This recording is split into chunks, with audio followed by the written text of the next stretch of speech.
오늘 이야기의 주인공 강한주는 그것을 몰랐습니다. 아니, 알면서도 외면했습니다. 그는 대한민국에서 손꼽히는 재벌 2세였습니다. 12살에 이미 회사의 이름을 외웠고 22살에 임원이 되었으며 35에 그룹 전체를 손에 쥐었습니다. 그런 그가 어느 겨울 저녁 낡은 편의점 앞에서 한 아이를 만납니다. 아이의 이름은 이유진. 11살. 손에는 동전 몇 개. 발에는 구멍 난 운동화. 강한주는 생각했습니다. 이 아이가 진짜인지 시험해보자. 그리고 3분 뒤 그는 무릎을 꿇었습니다. 돈 앞에서가 아니었습니다. 폭력 앞에서가 아니었습니다. 단지 한 아이의 말 한마디 앞에서. 이제 그 3분의 이야기를 시작합니다. 서울 강북구 어느 골목의 끝자락에 편의점 하나가 있었습니다. 간판 글자 중 S자가 깜빡이고 있었고 유리문에는 누군가 손가락으로 그린 하트 모양의 김이 서려 있었습니다. 온도계는 영하 7도를 가리켰고 바람은 골목을 꺾어 돌면서 사람의 뺨을 핥히듯 지나갔습니다. 편의점 앞 벤치, 아니 벤치라고 부르기도 민망한 철제 의자 위에 아이 하나가 앉아 있었습니다. 11살쯤 되어 보이는 남자아이였습니다. 패딩 점퍼는 입고 있었지만 솔기가 터져 있어서 안의 솜이 삐져나와 있었습니다. 바지는 무릎 부분이 닳아 얇아져 있었고 운동화의 오른쪽 앞코에는 가로로 구멍이 나 있었습니다. 그 구멍 사이로 흰 양말이 보였는데 양말마저도 엄지발가락 부분이 뚫려 있어서 살같이 그대로 찬 공기에 노출되어 있었습니다. 아이는 손을 오므려 입에 갖다 대고 후후 불고 있었습니다. 눈은 편의점 유리문을 향하고 있었습니다. 안에 있는 삼각김밥을 바라보는 눈이었습니다. 그 눈은 욕심 많은 아이의 눈이 아니었습니다. 그냥 배고픈 아이의 눈이었습니다. 아이의 주머니에는 동전이 몇 개 있었습니다. 나중에 알게 된 사실이지만 정확히 1,000원이었습니다. 10원짜리 하나, 100원짜리 9개. 삼각김밥 하나에 1,200원이었습니다. 아이는 그 사실을 알고 있었습니다. 그래서 들어가지 못하고 밖에 앉아 있었습니다. 그날 저녁 강한주는 그 편의점 앞을 지나갔습니다. 그것은 우연이었습니다. 아니면 필연이었는지도 모릅니다. 이런 이야기에서 우연과 필연은 늘 같은 얼굴을 하고 있으니까요. 강한주는 그날 비서 없이 혼자 나와 있었습니다. 그런 날이 1년에 한두 번쯤은 있었습니다. 아무도 없는 공간에서 아무도 모르게 그냥 걷고 싶은 날. 자신이 재벌이 아니라 그냥 한 명의 사람인 척 거리를 걷고 싶은 날. 그는 두꺼운 캐시미어 코트를 입고 있었고 발에는 수십만 원짜리 부츠를 신고 있었습니다. 목에는 얇은 머플러가 감겨 있었는데 그 머플러 하나의 가격이 아이의 운동화 100켤레 값이었습니다. 강한주는 편의점 앞을 지나가다가 아이를 봤습니다. 그리고 멈췄습니다. 보통의 사람이라면 어떻게 했을까요? 그냥 지나쳤거나 아니면 들어가서 삼각김밥을 하나 사줬겠지요. 하지만 강한주는 그러지 않았습니다. 그에게는 습관이 있었습니다. 오래된, 아주 오래된 습관. 사람을 먼저 시험해 본다. 강한주는 스스로를 현실주의자라고 불렀습니다. 그는 감정에 쉽게 흔들리지 않았고 눈물에 쉽게 움직이지 않았으며 불쌍하다는 감정을 합리적인 의심으로 늘 한 번 더 걸러냈습니다. 그것이 그를 성공하게 만든 힘이었습니다. 적어도 그는 그렇게 믿었습니다. 강한준 그룹. 시가총액 4조 원. 계열사 23개. 직원수 1만 4천 명. 그 모든 것의 정점에 강한준이 있었습니다. 아버지 강성민이 일군 그룹을 물려받은 것이지만 강한준은 단순히 물려받은 것이 아니라 2배로 키웠습니다. 아버지 시절 2조였던 시총을 10년 만에 4조로 만든 것은 분명히 그의 능력이었습니다. 하지만 그 과정에서 그는 무언가를 잃었습니다. 아니, 정확히는 무언가가 굳어버렸습니다. 그것이 무엇인지를 강한준 자신은 몰랐습니다. 주변 사람들도 말해주지 않았습니다. 말할 수 있는 사람이 없었으니까요. 재벌 회장에게 당신은 마음이 굳어버렸습니다라고 말할 수 있는 사람은 세상에 많지 않습니다. 그의 어머니는 그가 25에 세상을 떴습니다. 가장 솔직했던 사람이었는데 그의 아버지는 그가 30에 치매가 시작되어 지금은 요양원에 있습니다. 가장 현명했던 사람이었는데 그의 첫 번째 아내는 결혼 4년 만에 이혼했습니다. 당신 옆에 있으면 내가 사라지는 것 같아라는 말을 남기고 그의 가장 친한 친구 박진수는 5년 전 연락이 끊겼습니다. 사업 문제로 갈라선 후에 지금 강한준의 주변에는 사람이 많았습니다. 하지만 그 중에 그를 사람으로 보는 이는 없었습니다. 그들 모두는 그를 그룹 회장으로 봤습니다. 그 차이를 강한준은 알고 있었습니다. 알면서도 어떻게 할 수 없었습니다. 그래서 그는 가끔 혼자 걸었습니다. 그래서 그는 그날 밤 혼자 그 골목에 있었습니다. 그래서 그는 그 아이를 봤습니다. 강한준은 아이를 보는 순간 여러 가지 생각이 동시에 지나갔다고 나중에 말했습니다.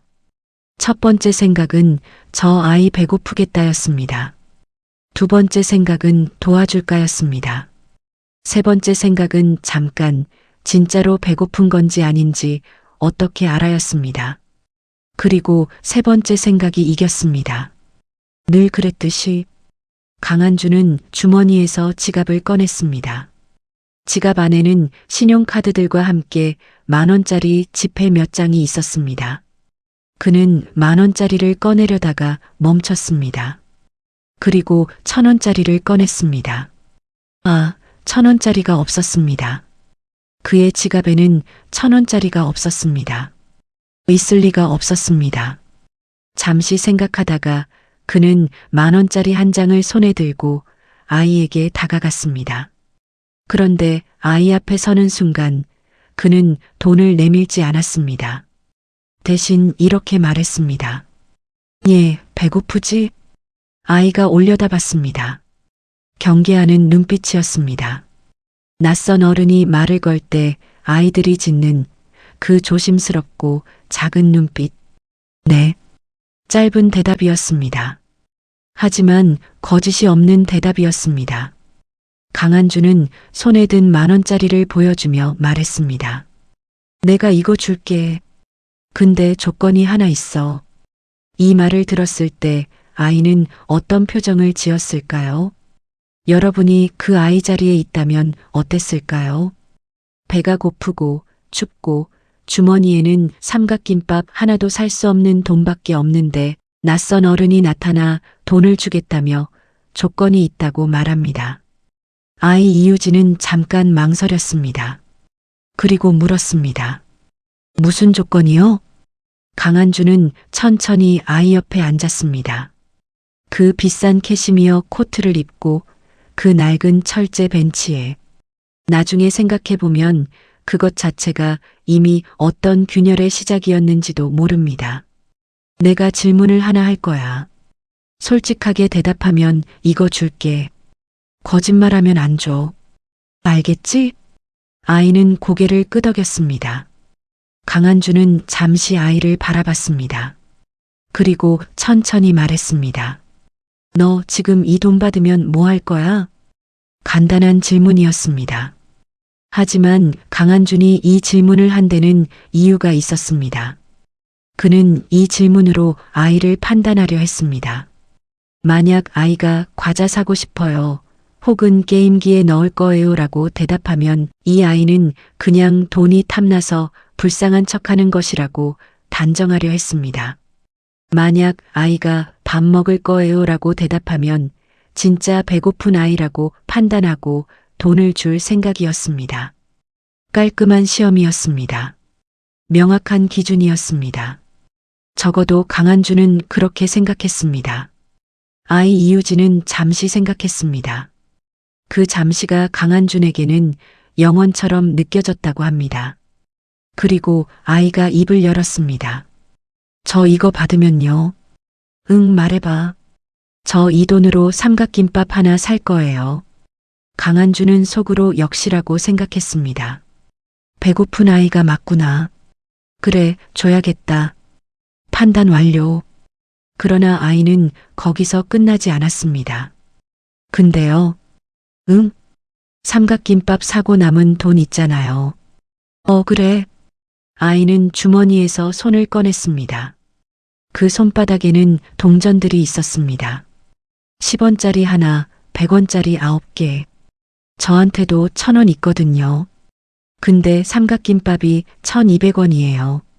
그래서 못 사고 있었어요. 강한주는 고개를 끄덕였습니다. 그러면 10,000원 받으면 삼각김밥 사고 남은 돈은? 아이가 말했습니다. 그 말이 강한준의 심장을 멈추게 했습니다. 아이가 말했습니다. 삼각김밥 사고 남은 돈은요, 저 혼자 쓰면 안 될 것 같아요. 강한준이 물었습니다. 왜? 우리 엄마가 아파서요. 병원에 있는데 오늘 문병 못 갔어요. 차비가 없어서. 근데 10,000원이면 지하철 타고 갔다 올 수 있잖아요. 엄마 보고 싶어서요. 침묵이 흘렀습니다. 강한주는 말문이 막혔습니다. 그는 수십 년간 협상 테이블에서 수조 원짜리 딜을 성사시켜온 사람이었습니다. 어떤 상황에서도 말이 막힌 적이 없었습니다. 그런데 11살 아이의 말에 말문이 막혔습니다. 그럼 10,000원 받으면 삼각김밥 사고 지하철 타고 엄마 보러 가는 거야? 네. 근데 병원에 빈손으로 가도 돼? 아이는 잠깐 생각했습니다. 그리고 조심스럽게 말했습니다. 편의점 들어가기 전에 봤는데 안에 유자차 캔이 있더라고요. 엄마가 유자차 좋아하거든요. 1,200원이에요. 저 1,000원 있잖아요. 근데 200원이 부족해서요. 아저씨가 10,000원 주시면 삼각김밥 사고 유자차 사고 지하철 타고 엄마한테 갈 수 있어요. 강한주는 숫자를 계산했습니다. 삼각김밥 1,200원, 유자차 1,200원, 지하철 왕복 약 2,500원, 아이의 1,000원을 합하면 총 필요 금액 약 4,900원. 아이는 10,000원을 달라고 한 게 아니었습니다. 5,000원도 달라고 하지 않았습니다. 그냥 자기가 하고 싶은 것들을 솔직하게 말했을 뿐이었습니다. 그것도 남은 돈은 혼자 쓰면 안 될 것 같다는 말과 함께 강한주는 살면서 수도 없이 사람들에게 돈을 줬습니다. 직원들에게 성과급으로, 협력업체의 대금으로, 자선단체의 기부금으로. 하지만 그 모든 돈을 줄 때 그는 늘 무언가를 계산했습니다. 이 돈이 회사 이미지에 얼마나 도움이 될까? 이 기부가 세금에 얼마나 유리할까? 이 성과급이 직원들의 충성도를 얼마나 높일까?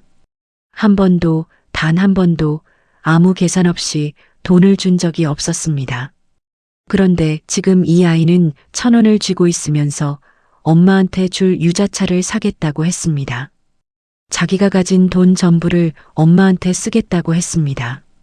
강한주는 그 순간 자신이 지금까지 살아온 삶이 갑자기 낯설게 느껴졌다고 나중에 말했습니다.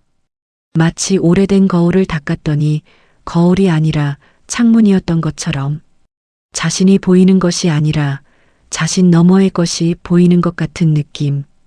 그는 잠시 아이를 바라보다가 물었습니다. 엄마가 많이 아프니? 네. 근데 나을 거예요. 어떻게 알아? 아이가 방긋 웃었습니다. 제가 매일 낫게 해달라고 기도하거든요. 그 웃음이 강한준의 눈에 들어왔습니다. 차갑고 배고프고 구멍난 운동화를 신고 있는 아이가 그 상황에서 웃고 있었습니다. 그 웃음이 억지 웃음이 아니었습니다. 보여주기 위한 웃음이 아니었습니다. 그냥 엄마 생각을 하니까 웃음이 나는 아이의 얼굴이었습니다. 강한주는 느꼈습니다. 자신의 가슴 어딘가가 갑자기 낯설게 따뜻해지는 것을. 그 감각이 오래전에 잊은 것이어서 처음에는 그것이 무엇인지도 몰랐습니다. 강한주는 잠시 후 다시 질문했습니다. 이번에는 아까처럼 시험이 아니었습니다. 그냥 궁금해서 하는 질문이었습니다. 너 아빠는? 아이의 표정이 잠깐 흔들렸습니다. 없어요. 처음부터? 아니요. 있었는데 갔어요. 갔어? 네. 엄마 아플 때 그냥 갔어요. 강한주는 그 짧은 문장들 뒤에 얼마나 긴 이야기가 숨어 있는지 느꼈습니다. 아이는 자세히 말하지 않았습니다. 말할 수 없는 것들이 있었겠지요. 아직 11살이었으니까. 아직 그 아픔을 다 언어로 만들 수 없는 나이였으니까. 강한주는 더 묻지 않았습니다. 대신 다른 것을 물었습니다. 너 학교는? 가요. 매일. 힘들지 않아? 아이는 고개를 갸웃했습니다. 왜요? 엄마 아프고 아빠 없고 지금 배도 고픈데. 아이는 잠시 생각했습니다. 그리고 말했습니다. 힘든 거랑 안 가는 거랑은 다른 거잖아요. 강한주는 그 말을 듣는 순간 다시 멈췄습니다. 힘든 거랑 안 가는 거랑은 다른 거잖아요. 11살이 이 말을 했습니다. 강한주는 25부터 35까지 10년 동안 힘들면 피했습니다. 불편하면 비서에게 넘겼습니다. 감당하기 싫은 것은 돈으로 해결했습니다. 힘들기 때문에 포기하는 것을 전략적 선택이라고 불렀습니다. 그런데 11살짜리가 구멍난 운동화를 신은 채로 힘든 거랑 안 하는 거랑은 다른 거라고 말하고 있었습니다. 학교에서 친구들이 놀리거나 하지 않아? 아이는 살짝 어깨를 으쓱했습니다. 가끔요. 근데 괜찮아요. 왜 괜찮아? 아이가 말했습니다. 이번에는 조금 더 또렷하게. 엄마가 그랬어요. 나를 싫어하는 사람들 때문에 슬퍼하면 나를 좋아하는 사람한테 쓸 에너지가 없어진대요. 강한주는 그 말이 입으로 나온 것인지 가슴으로 나온 것인지 구분이 안 됐습니다. 아이의 엄마가 한 말이었습니다. 병원에 누워 아픈 채로 아이에게 그런 말을 해준 엄마. 그 엄마는 돈이 없었고 병으로 몸이 아팠고 남편도 떠났습니다. 그런데 아이에게 그 말을 했습니다. 나를 싫어하는 사람들 때문에 슬퍼하면 나를 좋아하는 사람한테 쓸 에너지가 없어진다고. 강한준의 눈이 뜨거워지기 시작했습니다. 그는 얼른 고개를 돌렸습니다. 재벌 회장이 편의점 앞에서 울 수는 없다고 생각하면서 하지만 사실 그런 생각 자체가 이미 이상한 것이었습니다. 왜 울면 안 되는 거였을까요? 왜 감동받으면 안 되는 거였을까요? 누가 그에게 그런 규칙을 만들어줬을까요? 아니면 그 스스로 만든 규칙이었을까요? 두 사람은 잠시 말이 없었습니다. 아이는 손을 또 후후 불고 있었습니다. 강한주는 그 모습을 바라봤습니다. 이 침묵이 정확히 3분이었다고 나중에 강한주는 말했습니다. 시계를 봤던 건 아니었는데 나중에 생각해보니 그쯤 되는 것 같았다고. 그 3분 동안 강한준의 머릿속에서는 많은 것들이 지나갔습니다. 먼저 아이러니가 지나갔습니다. 자신은 이 아이를 시험하러 왔었습니다. 이 아이가 진짜 배고픈지, 진짜 불쌍한 건지, 아니면 동정심을 이용하려는 건지. 그런데 그 시험이 완전히 뒤집혔습니다. 아이가 강한준을 시험하고 있었습니다. 아이는 그런 의도가 전혀 없었겠지만 결과적으로 그랬습니다. 아이의 말 한마디 한마디가 강한준이라는 인간이 얼마나 많은 것을 잃고 살아왔는지를 드러냈습니다. 다음으로 기억이 지나갔습니다. 강한준이 어렸을 때의 기억, 12살의 기억, 그때 그도 아버지에게 처음으로 시험을 받았습니다. 아버지 강성민이 어느 날 12살의 강한준에게 10,000원을 줬습니다. 그리고 말했습니다. 오늘 이걸로 뭘 할지 생각해봐. 강한준은 그 10,000원으로 책을 샀습니다. 경영학 원론. 두꺼운 책이었는데 당시 10,000원이 정확히 넘지 않았습니다. 아버지는 그 선택을 기뻐했습니다. 칭찬해줬습니다. 그것이 옳은 답이라고. 그런데 지금 생각해보면 그게 정말 옳은 답이었을까요? 12살이 친구들과 떡볶이를 사 먹거나 좋아하는 만화책을 사거나 아니면 그냥 가지고 싶었던 장난감을 사도 되는 거 아니었을까요? 그때 아버지의 시험이 강한준을 경영자로 만들었는지는 모르지만 동시에 그를 어떤 다른 사람으로부터 멀어지게 했는지도 모릅니다. 그 다른 사람. 지금 이 아이처럼 배고파도 엄마 걱정을 먼저 하는 그런 사람으로부터. 그 다음으로 질문이 지나갔습니다. 나는 지금 어떤 사람인가? 나는 지금 무엇을 가지고 있는가? 나는 지금 무엇이 비어 있는가? 4조 원의 그룹을 가진 사람이 영하 7도의 편의점 앞에서 1,000원짜리 동전을 쥔 아이에게 이 질문들을 받고 있었습니다. 강한준은 그 침묵 끝에 결국 눈물이 났습니다. 소리 없는 눈물이었습니다. 표가 나지 않으려고 애썼지만 차가운 바람 속에서 눈물이 볼을 타고 흘렀습니다. 아이가 알아챘습니다. 아저씨, 울어요? 강한준은 손으로 얼굴을 닦으며 말했습니다. 아니, 바람 때문에. 아이가 말했습니다. 거짓말하면 안 된다고 하셨잖아요. 거짓말하면 안 된다고 하셨잖아요. 그 말이 강한준의 가슴 한가운데를 통과했습니다. 그는 자기도 모르게 웃음이 나왔습니다. 쓴 웃음도 아니었고 억지 웃음도 아니었습니다. 그냥 어떤 벽이 무너지는 순간에 나오는 그런 솔직한 웃음. 맞아. 거짓말했다. 강한준은 고개를 돌려 아이를 정면으로 봤습니다. 울었어. 미안. 아이가 고개를 끄덕였습니다. 특별히 놀라지 않는 눈치였습니다. 어른들이 우는 걸 본 적이 있는 아이의 눈이었습니다. 아마도 엄마가 아플 때 병원에서. 강한준은 지갑을 열었습니다. 그리고 멈췄습니다. 아까는 10,000원을 꺼내려 했습니다. 시험의 대가로.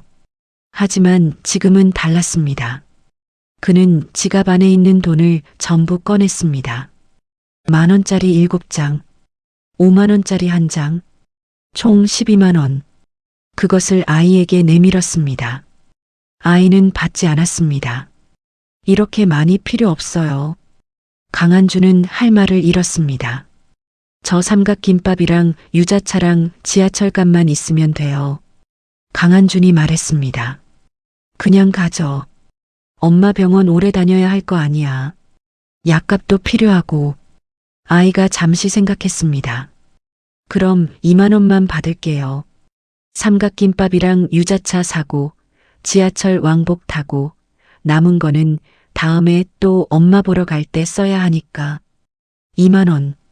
강한준은 120,000원을 내밀었고 아이는 20,000원만 받겠다고 했습니다. 그 순간 강한준의 가슴 어딘가에서 무언가가 무너졌습니다. 오랫동안 그를 지켜온 어떤 벽이. 그것은 나는 남들보다 더 많이 가졌기 때문에 더 많이 알고 더 많이 판단할 수 있다는 믿음이었습니다. 재벌이기 때문에 현실을 더 잘 안다는 믿음. 성공했기 때문에 사람을 더 잘 본다는 믿음. 경험이 많기 때문에 속임수를 더 잘 가려낸다는 믿음. 그 모든 믿음이 지금 이 아이 앞에서 아무것도 아님이 드러났습니다. 강한준은 천천히 철제 벤치에서 내려와 무릎을 꿇었습니다. 아이와 눈높이를 맞추기 위해서였습니다. 차가운 시멘트 바닥이 코트 바지를 적셨습니다. 수십만 원짜리 코트가. 하지만 그는 상관없었습니다. 이름이 뭐야? 이유진이요. 유진아. 네. 내가 아까 조건 있다고 했잖아. 솔직하게 대답하면 줄게. 네. 근데 사실 내가 유진이를 시험하려고 그런 말했어. 그게 잘못됐어. 미안해. 아이는 잠시 강한준을 바라봤습니다. 왜요? 왜 시험하려 했냐고? 아니요. 왜 잘못됐어요? 강한준은 그 질문에 대답을 못했습니다. 아이는 계속 말했습니다. 엄마도 그래요. 사람들이 시험하는 건 무서워서 그런 거래요. 그 사람이 진짜인지 모르니까 무서운 거래요.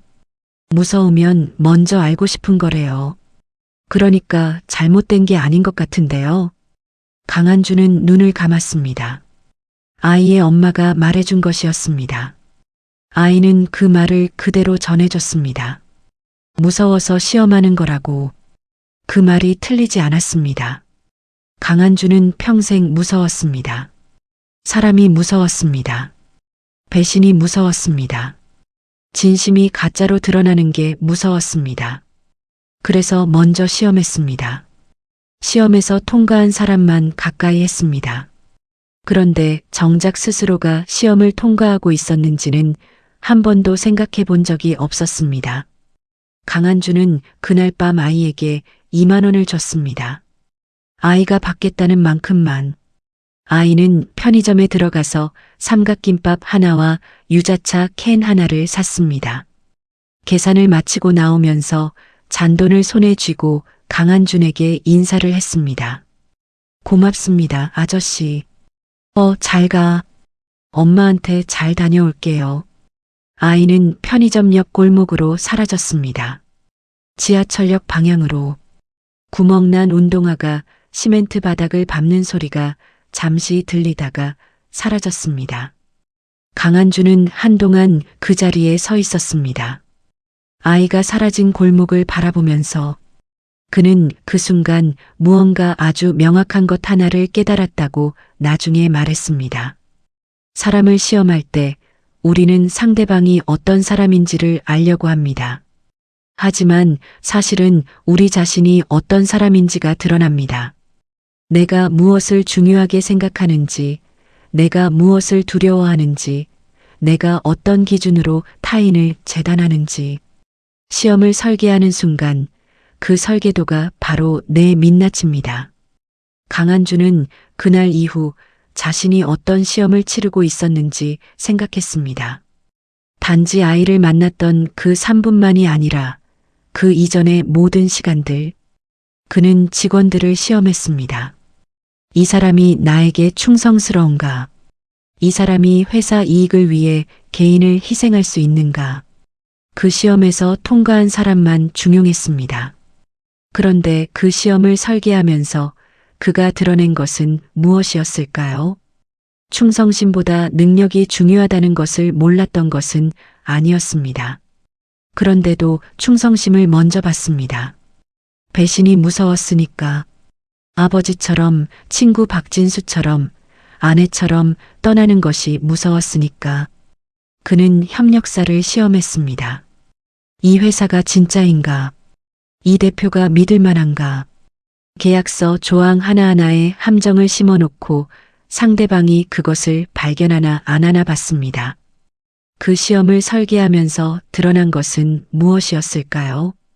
그는 이 세상을 기본적으로 나를 이용하려는 사람들의 공간으로 봤습니다. 누구도 진심으로 신뢰하지 않았습니다. 그는 사람들을 시험하면서 자신이 현명하다고 생각했습니다. 하지만 그 현명함이란 결국 불신을 정교하게 관리하는 기술이었습니다. 진정한 신뢰를 쌓는 것이 아니라 한 가지 더 있었습니다. 강한준이 아이를 시험하면서 설계한 기준은 이것이었습니다. 배가 고프다면 먹을 것을 사겠다고 해야 진짜다. 그런데 아이는 먹을 것을 사고 싶었지만 그보다 먼저 엄마를 걱정했습니다. 강한준의 기준에서 아이는 이미 통과였습니다. 배가 고프다고 했으니까. 하지만 아이는 그 통과 선 너머에 있었습니다. 강한준은 삼각김밥을 살 건지 묻지 않았습니다. 10,000원 받으면 뭐 할 거냐고 물었고 아이는 삼각김밥도 사겠지만 엄마한테도 가겠다고 했습니다. 시험을 설계할 때 강한주는 밥까지밖에 생각하지 않았습니다. 아이는 사람까지 생각했습니다. 그것이 차이였습니다. 돈이 많고 경험이 많은 어른은 밥까지 받고 돈도 없고 나이도 어린 아이는 사람까지 받습니다. 강한주는 그날 밤 호텔로 돌아가면서 한 가지 더 깨달았습니다. 자신이 살아온 동안 진짜 외로웠던 이유를. 그는 늘 사람들의 진심을 시험했지만 정작 그 시험을 통과한 사람에게도 자신의 진심을 내보이지 않았습니다. 시험에 합격한 사람에게 이제 나도 당신을 믿겠소라고 말한 적이 없었습니다. 그는 타인을 시험했지만 자신은 시험대에 오르지 않았습니다. 그것이 외로움의 이유였습니다. 강한주는 다음 날 아침 비서 이정훈에게 전화를 했습니다. 이정훈은 강한준의 비서로 7년을 일한 사람이었습니다. 조용하고 성실하고 한 번도 실수를 크게 한 적이 없는 사람. 정훈아. 네, 회장님. 나한테 솔직하게 말해본 적 있어? 비서 이정훈은 잠시 침묵했습니다. 솔직하다는 게 어떤 의미에서요? 내가 잘못하고 있는 것 있으면 말해준 적 있어? 또 침묵. 회장님, 저는 말해도 돼. 오늘은 이정훈은 긴 침묵 끝에 말했습니다. 회장님은 사람을 너무 빨리 판단하시는 것 같습니다. 충분히 알기 전에. 강한주는 그 말이 칼처럼 들어오는 것을 느꼈습니다. 7년 동안 왜 말 안 했어? 말할 수 없었습니다. 왜? 회장님이 들으실 것 같지 않았습니다. 강한주는 전화를 잠시 내려놓고 창밖을 봤습니다. 그리고 다시 들고 말했습니다. 고마워. 이번에는 이정훈이 놀랐습니다. 네. 7년 동안 옆에 있어줘서. 전화가 끊겼습니다. 강한주는 그날 이후 여러 가지를 바꾸기 시작했습니다. 처음에는 작은 것들이었습니다. 직원들과 회의를 할 때 더 이상 함정 같은 질문을 하지 않았습니다. 상대방의 능력을 시험하는 것이 아니라 어떤 도움이 필요한지를 묻기 시작했습니다. 협력사 대표를 만날 때 계약서보다 상대방의 눈을 먼저 봤습니다. 그리고 한 달 후 그는 사회복지사를 통해 이유진이라는 아이를 찾았습니다. 그렇게 어렵지는 않았습니다.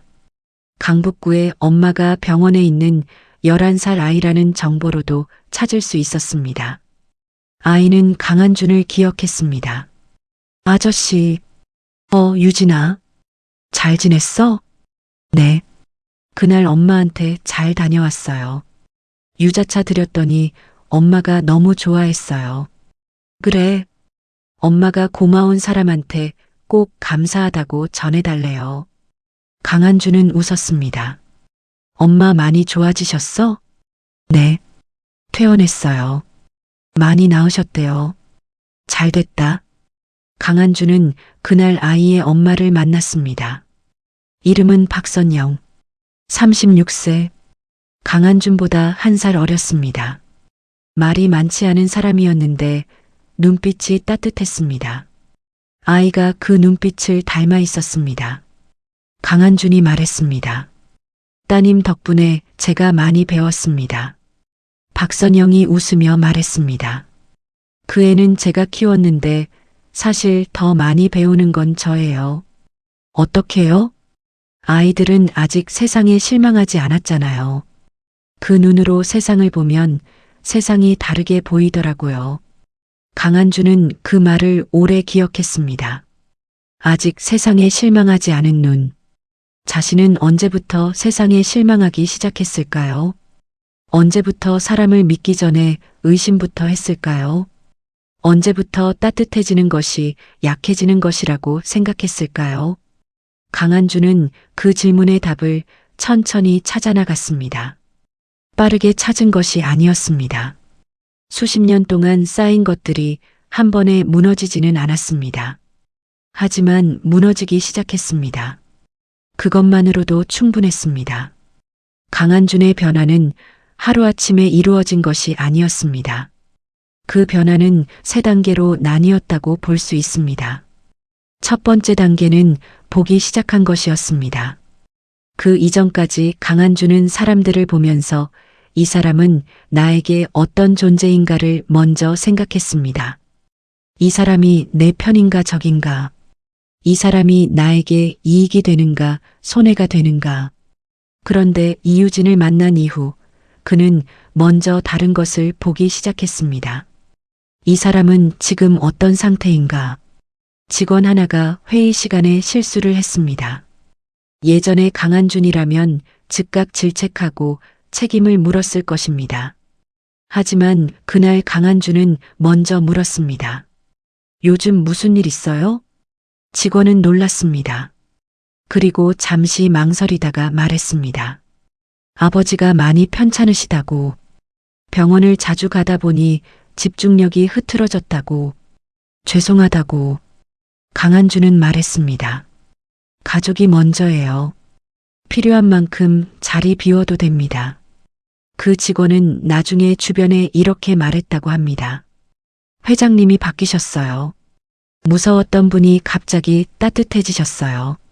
두 번째 단계는 내보이기 시작한 것이었습니다. 강한준은 그 이전까지 자신의 감정을 거의 보이지 않았습니다. 감정은 약점이라고 생각했으니까요.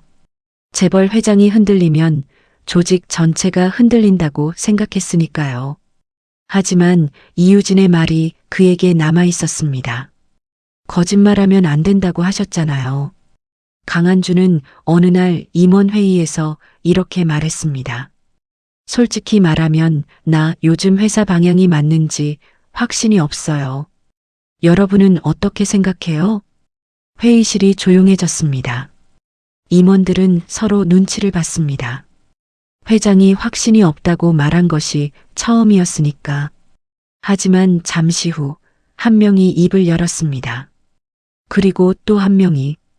그리고 또. 그 회의는 평소의 2배 시간이 걸렸습니다. 평소의 3배만큼 실질적인 이야기들이 나왔습니다. 강한준은 그날 회의 후 이렇게 생각했습니다. 내가 완벽한 척하는 동안 사람들은 완벽하지 않은 이야기를 꺼낼 수 없었구나. 내가 흔들리지 않는 척하는 동안 사람들은 자신의 흔들림을 숨겼구나. 내가 강한 척하는 동안 조직 전체가 약해지고 있었구나. 3번째 단계는 나누기 시작한 것이었습니다. 강한준은 그 이전까지 자선활동을 했지만 그것은 늘 PR의 일환이었습니다. 기부를 하면 보도자료가 나갔습니다. 장학금을 주면 사진이 찍혔습니다. 그런데 어느 날 그는 비서 이정훈에게 말했습니다.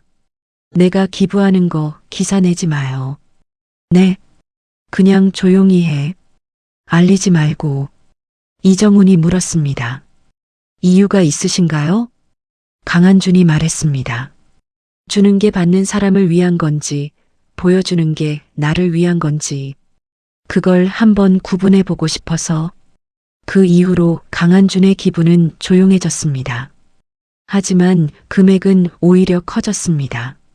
보여주기 위한 기부가 없어지니 정말 필요한 곳에 더 많이 갈 수 있었습니다. 이유진의 엄마 박선영의 병원비도 그중 하나였습니다. 물론 박선영은 그것이 강한준으로부터 온 것을 몰랐습니다. 사회복지사를 통해 익명으로 전달됐으니까 알릴 필요가 없었습니다. 그것이 진짜 나눔이었으니까. 강한준은 1년 후 이유진이 12살이 됐을 때 다시 만났습니다. 아이는 키가 조금 더 컸고 운동화는 새 것을 신고 있었습니다. 유진아, 요즘 어때? 좋아요. 엄마도 많이 건강해지셨고요. 잘됐다. 아저씨는요?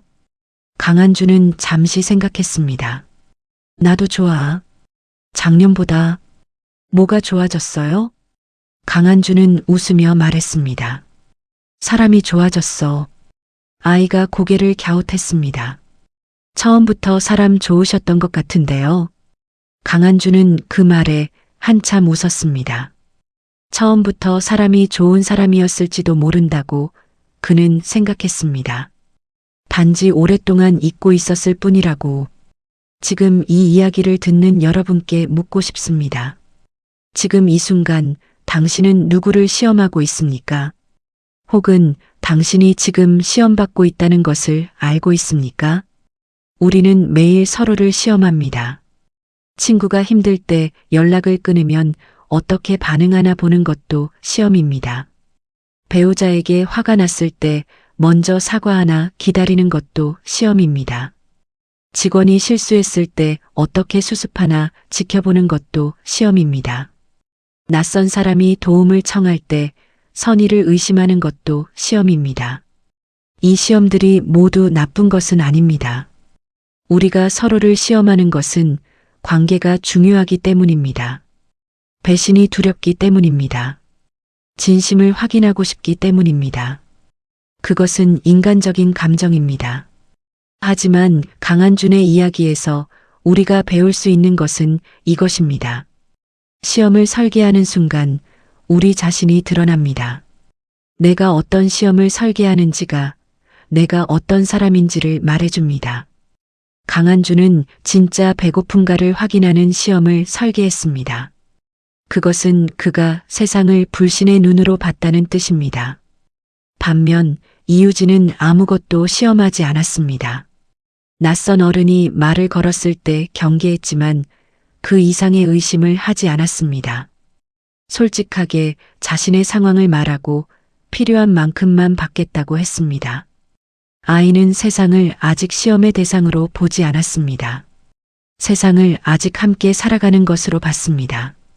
그 차이가 어른과 아이의 차이가 아닙니다. 그 차이가 마음이 열린 사람과 닫힌 사람의 차이입니다.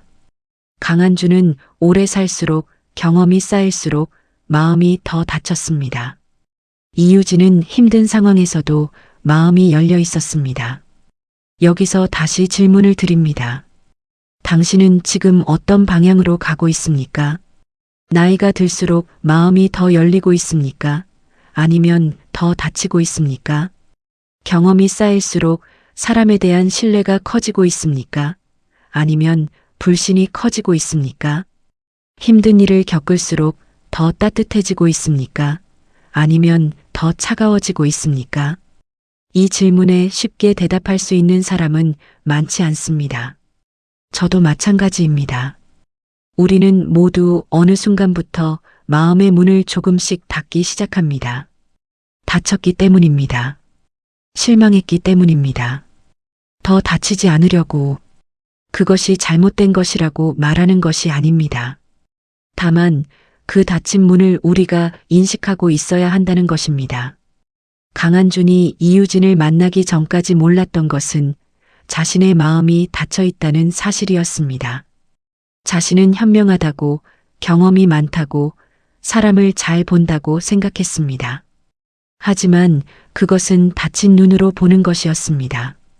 열린 눈이 아니라 닫혀서 좁아진 눈으로. 이유진은 그것을 열어줬습니다. 아무 의도 없이, 그냥 솔직하게, 그냥 자신처럼. 그것이 가장 강력한 영향력입니다. 의도하지 않은 진심. 자신을 위해서가 아니라 그냥 그 자신이기 때문에 나오는 말과 행동. 그것이 사람의 마음을 바꿉니다. 설득이나 훈계가 아니라. 꼭 1년 후 강한주는 다시 그 골목을 찾았습니다. 편의점은 그대로 있었습니다. 간판의 S자는 여전히 깜빡이고 있었습니다. 아직도 고치지 않았나 봐 하고 그는 생각했습니다. 아니면 이게 그 편의점의 개성이 되어버린 건지도.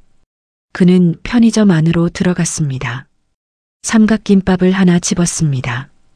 참치 마요. 1,200원.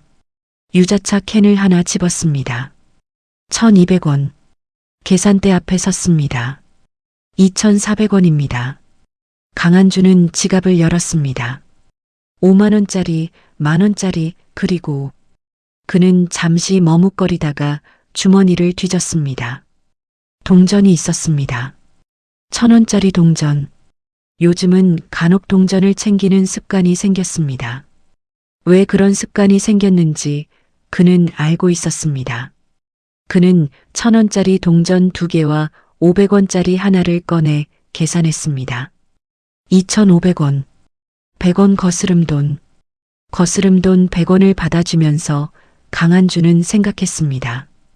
이 100원 하나가 어떤 아이에게는 꿈과 현실의 경계가 될 수 있다는 것을.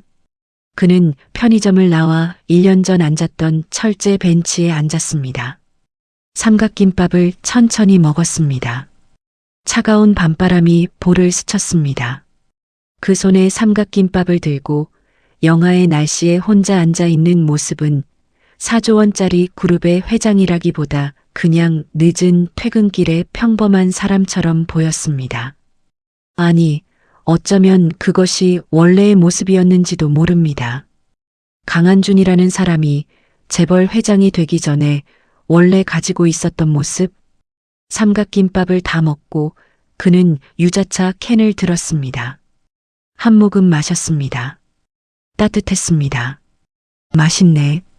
아무도 없는 골목에서 그는 혼자 중얼거렸습니다. 그리고 핸드폰을 꺼내 문자 하나를 보냈습니다. 수신인 이유진. 내용 유진아, 유자차 맛있더라. 엄마한테 잘 드려라. 1분 후 답장이 왔습니다. 히읗히읗, 우리 엄마 오늘도 마셨어요. 아저씨도 드세요. 안 아프게요. 강한주는 웃었습니다. 그 웃음이 어디서 나오는지 그는 이제 알았습니다.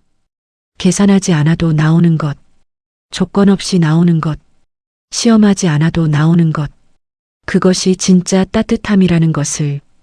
영하 7도의 골목에서 깜빡이는 간판 불빛 아래에서 강한주는 잠시 눈을 감았습니다. 그리고 다시 떴습니다. 세상은 여전했습니다. 차갑고 빠르고 시끄러운 세상. 하지만 어딘가에는 지금 이 순간에도 1,000원을 손에 쥐고 엄마 걱정을 먼저 하는 아이가 있을 것입니다.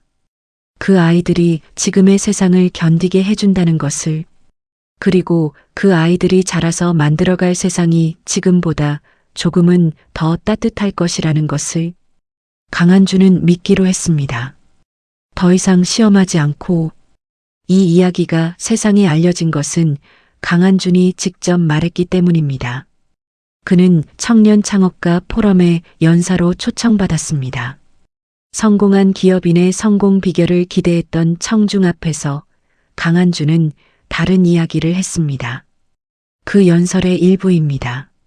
저는 오랫동안 사람을 시험하며 살았습니다. 직원도, 파트너도, 투자자도, 그리고 제 자신이 옳다고 믿었습니다. 경험이 쌓일수록 시험은 더 정교해졌고 저는 그것을 통찰이라고 불렀습니다. 하지만 어느 날 저는 11살짜리 아이에게 배웠습니다. 시험을 설계하는 순간 그 설계가 바로 나 자신이라는 것을. 내가 어떤 시험을 만드느냐가 내가 세상을 어떻게 보는지를 말해줍니다. 저는 불신의 시험을 만들었고 그 결과 저는 신뢰받지 못하는 사람이 되어 있었습니다. 여러분에게 부탁드립니다. 성공을 원한다면 먼저 시험을 내려놓으십시오. 사람을 판단하려는 마음을 그 자리에 사람을 이해하려는 마음으로 바꾸십시오. 그것이 제가 10년의 경영보다 3분의 대화에서 더 많이 배운 것입니다. 청중은 조용했습니다. 그리고 박수가 시작됐습니다. 한 청년이 손을 들었습니다. 회장님, 그 아이는 지금 어떻게 됐나요? 강한주는 웃으며 말했습니다. 잘 크고 있습니다. 그리고 가끔 저한테 문자로 안 아프게 있으라고 합니다. 웃음이 퍼졌습니다. 그 아이가 저를 가르친 선생님입니다. 세상에서 제일 작은 선생님. 이야기는 여기서 끝나지 않습니다. 정확히 말하면 이야기는 지금 이 순간에도 진행 중입니다. 강한주는 지금도 회사를 경영합니다. 여전히 어렵고, 여전히 실수하고, 여전히 배웁니다. 이유진은 지금도 학교에 다닙니다. 엄마와 함께 작은 집에 살고 있고 커서 간호사가 되고 싶다고 합니다. 아픈 사람을 돕고 싶어서 그 꿈 안에 엄마가 있다는 것을 유진이 자신도 알 것입니다. 우리는 모두 누군가를 통해 배웁니다. 그 누군가가 꼭 나이가 많아야 하거나 돈이 많아야 하거나 경험이 많아야 하는 것은 아닙니다. 때로는 구멍난 운동화를 신은 11살짜리가 수조원짜리 그룹 회장에게 가장 중요한 것을 가르칩니다. 조건 없이, 계산 없이, 그냥 자신이기 때문에. 우리가 지금 이 순간 놓치고 있는 것은 무엇일까요? 지금 내 주변에 있는 사람 중에 내가 아직 제대로 보지 못한 사람이 있지는 않을까요? 내가 시험의 눈으로 보는 것이 아니라 이해의 눈으로 봤더라면 달랐을 관계가 있지는 않을까요? 그 관계는 아직 늦지 않았습니다. 강한준도 35살에 시작했습니다. 당신도 지금 이 순간부터 시작할 수 있습니다. 시험을 내려놓는 것, 그것이 시작입니다. 이 오디오북을 들어주신 모든 분들께 감사드립니다. 당신 곁에도 당신의 마음을 열어주는 사람이 있기를 바랍니다. 감사합니다.